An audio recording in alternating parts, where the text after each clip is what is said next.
बिस्मिल्लाहिर्रहमानिर्रहीम। शुरू अल्लाह के नाम से जो बड़ा मेहरबान नहायत रहम करने वाला है। कोई भी काम शुरू करने से पहले बिस्मिल्लाह ज़रूर पढ़ लें। अपने सबक का बाकायदा आगाज़ करने से पहले हम आज की काम की बात करेंगे। सफाई निस्फ ईमान है, यानी ख़ुद को, अपने घर को, अपनी चीज़ों को, गली मोहल्ले, शहर, अपने मुल्क को साफ़ रखना हमारे ईमान का हिस्सा है। यानी हमारा दीन इस्लाम हमें ये सिखाता है कि सफाई बहुत ज़रूरी है।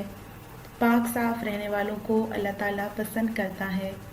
हमारे नबी सल्लल्लाहु अलैहि वसल्लम लोगों को साफ़ रहने की तलकीन करते थे, इसलिए हमें चाहिए कि हम सफाई का ख़ास ख्याल रखें। अस्सलाम वालेकुम प्यारे बच्चों, हमारा आज का सबक है हम्द, जो कि सफ़ा नंबर 1 पर है।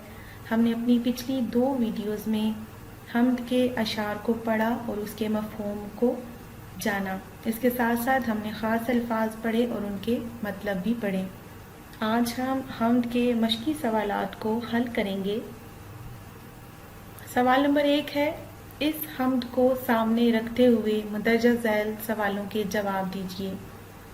सबसे पहला इसमें सवाल है, हम्द किसे कहते हैं? जैसा कि मैंने आपको पहले भी बताया, ऐसी नज़्म जिसमें अल्लाह ताला की तारीफ़ की जाए हम्द कहलाती है। सवाल नंबर 2, इस हम्द के शायर का नाम लिखिए। इस हम्द के शायर का नाम इस्माइल मिर्ठी है। सवाल नंबर 3, रात को आसमान पर क्या चमकते हैं? रात को आसमान पर तारे चमकते हैं। सवाल नंबर 4 है, हम्द में शायर ने कितने मौसमों का जिक्र किया है? उनके नाम लिखिए। इस हम्द में शायर ने 4 मौसमों का जिक्र किया है, जाड़ा, गर्मी, बहार और हिज़ां। सवाल नंबर 2 है, हम्द के मुताबिक दुरुस्त लफ्ज़ लगाकर मिसरे मुकम्मल कीजिए। उसकी कुदरत से फूल महके, तारों भरी रात क्या बनाई, क्या दूध सी चांदनी है छिटकी, हर रुत में नया समा नई बात, बागों में उसने फल लगाए। सवाल नंबर 3 है, मुनासिब अल्फाज की मदद से खाली जगह पुर कीजिए। सामने अल्फाज लिख दिए गए हैं, लेकिन उनकी तरतीब दुरुस्त नहीं। आपने उनमें से मुनासिब अल्फाज चुनकर खाली जगह पुर करनी है। सबसे पहली खाली जगह है, खुदा की बनाई हुई हर चीज़ में डैश ज़ाहिर है। इसका जवाब है खुशनुमाई। इस सवाल के सामने मैंने इन सब खाली जगहों के जवाब लिख दिए हैं। दूसरी खाली जगह है, तारों भरी डैश खूबसूरत बनाई है। रात, अल्लाह ताला ने दिन को अजब डैश बख्शी है। सफाई, हर रुत में नया डैश नई बात है। समा, बेशक खुदा है कवियो कादिर।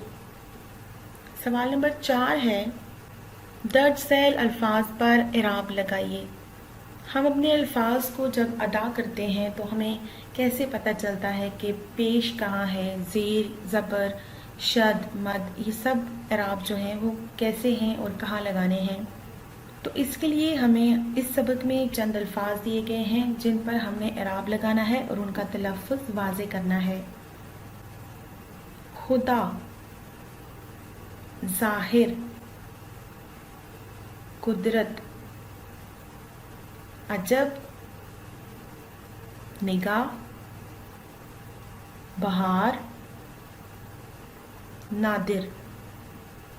इन अल्फाज को दोबारा से पढ़ें। सवाल नंबर 5 है, दर्ज झैल अल्फाज के मुतज़ाद अल्फाज लिखिए। मुतज़ाद का मतलब क्या होता है? उल्ट अल्फाज, यानी जो आपने बात की उसका उल्टा जवाब देना है। सबसे पहला लफ्ज़ हल किया गया है, खुशनुमाई, बदनुमाई, फूल, कांटा, बहार, हिज़ां, रात, दिन, जाड़ा, गर्मी, नया, पुराना। प्यारे बच्चों, हमारा आज का सबक यहीं तक है। नात की पढ़ाई हम मुकम्मल कर चुके हैं। इसके साथ साथ हमने इसके मश्की सवालात को भी हल किया। आपके लिए घर का काम है, आपने नात की पढ़ाई करनी है, अपनी पिछली वीडियोस को देखना है, उसमें से अशार की तशरीह को पढ़ना है, उसको याद रखना है, साथ ही साथ दिए गए मुश्किल अल्फाज के मानी याद करने हैं, मश्की सवालात को हल करना है और ज़ुबानी याद करना है।